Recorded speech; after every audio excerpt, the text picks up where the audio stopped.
I think that the EU is a bureaucracy like many other large institutions, and yes, the information is accessible, but sometimes it can be bogged down in bureaucracy.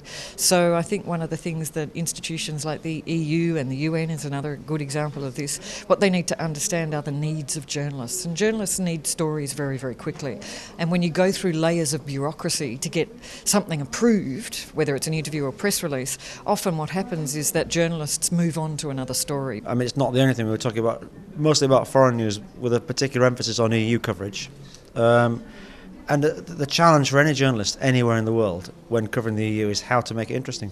In essence, what you've got to do is you've got to whenever you do a story about a complicated issue especially involving the EU or EU accession, that kind of thing, you've got to actually explain how that's relevant to an individual person in the audience. Because if you don't explain that, then they won't. There's no point in broadcasting the story. So you need to put them into the story. You need to humanise it and say, how is the average person watching this item or listening to this item or reading this item affected by this story? And if they're not affected, drop it. One of the things I would like participants to take away with them from this training is a sense of being brave, of being able to take a story and read between the lines.